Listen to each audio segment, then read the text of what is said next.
This is your Barbados Today evening news update for Wednesday, July 10th, 2019. Thanks for joining us. I'm Carol Williams. Government is moving to ban the importation of some replacement products to single-use plastics. This after a number of the new biodegradable products tested positive for high levels of fluorine by the Barbados National Standards Institution. The news comes less than 2 weeks after the plastics ban took effect.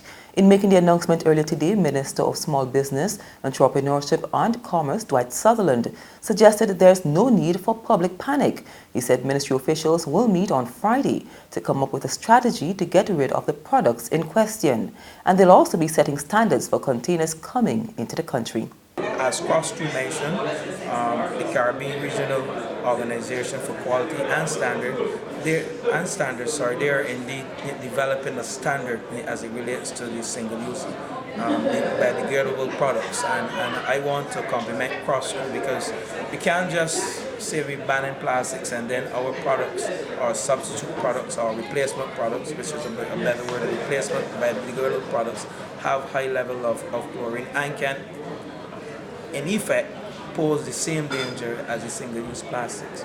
So I often say to people, no matter whatever we do in this country, we have to make sure that our quality and our standards and our labeling and our testing and our accreditation and our certification are of international standards. And indeed, we are signatory to the International Standard Organization, who have a number of quality standards that the BNSA and indeed Cross-Stream are signatory to. The days of all roads leading to the Prime Minister can't be the model for Barbados' future development.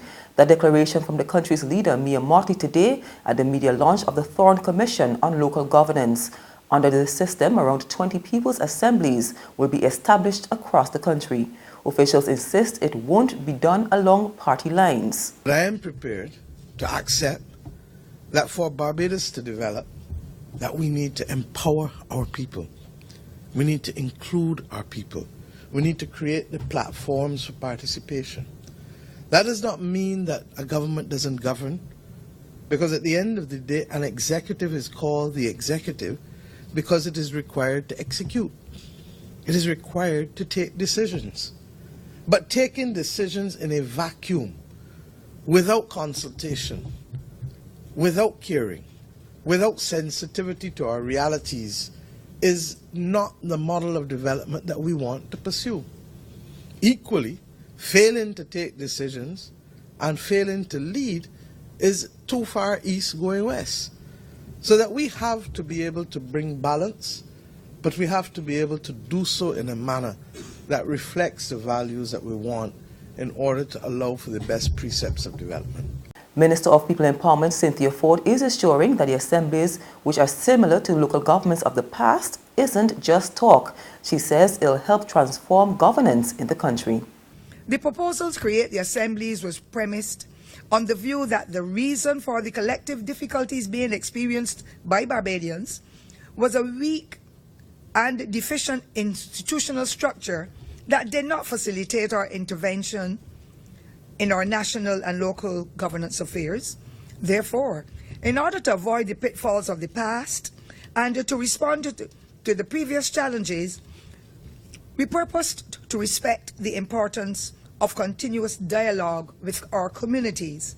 Those of us old enough to remember will recall the local government of Barbados, so this idea is not new.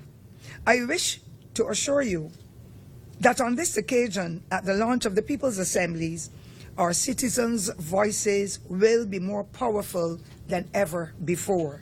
Chairman Ralph Thorne, after whom the commission is named, gave details of how the 20 assemblies will work. St. Michael, for example, we were looking at 4. Christchurch, we would have been looking at about 2 or 3. 3? Yes, Ambassador Commissioner is telling me 3. So that, Ms. Thornhill, that is the basic structure. And I want to say this to you as well, significantly, we want to marry the state with the citizen. And we are therefore proposing, for example, that every People's Assembly will be populated by public officials may I say, for example, a representative of the Welfare Department, a representative of the National Sports Council, a representative of the National Cultural Foundation, all state agencies whose business involves people on a daily basis. And we are designing a structure that will marry the citizen in his community together with the state and its interests, so that we may say ex officio, a public official will sit on those bodies. There's regional and international news after this short break.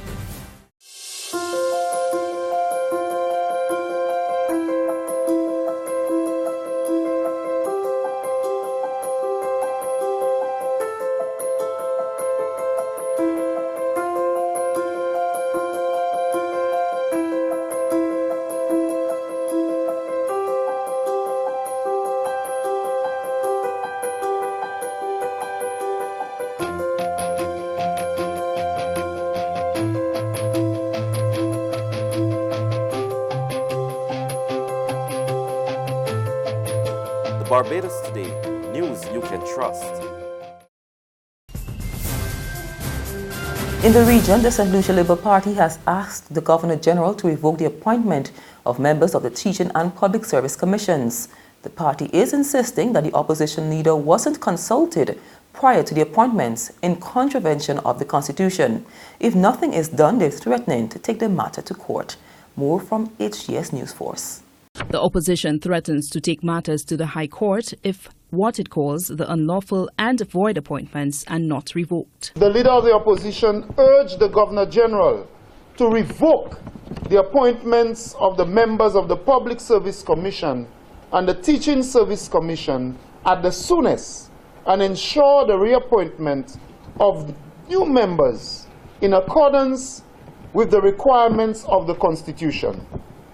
He advised that any appointment, transfer, or act of discipline, decision, or other action taken by the commissions would be unlawful and unconstitutional.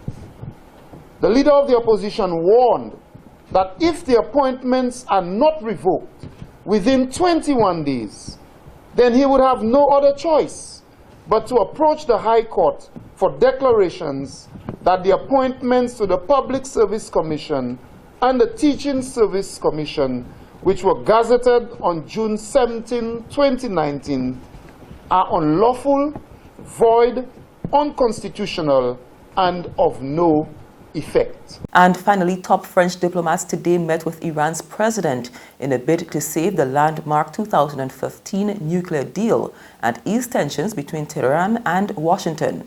But even as those talks were being held, U.S. President Donald Trump took to Twitter to warn that U.S. sanctions against Iran will soon be increased substantially. This visit is an outcome of a one-hour phone call last week by Iranian President Hassan Rouhani and French President Emmanuel Macron. In that phone conversation, the two presidents agreed to explore conditions to restart talks. Mr. Macron saying he wants his envoy to piece together de-escalation. And I think that's the reasonable expectation from Iranians.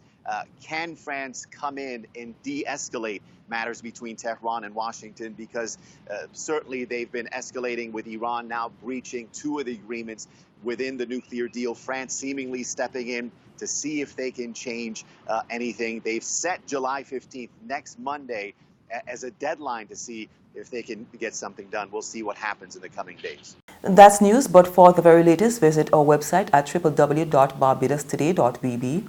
You can also subscribe to our e-paper, email updates, or like us on Facebook. And sign up for breaking news alerts via WhatsApp. We're also on Izumi Media in bus terminals, as well as screenplay at supermarkets and gas stations near you. You can also hear us on Mix 96.9 FM and Capital Media HD 99.3 FM. I'm Carol Williams. Have a good evening.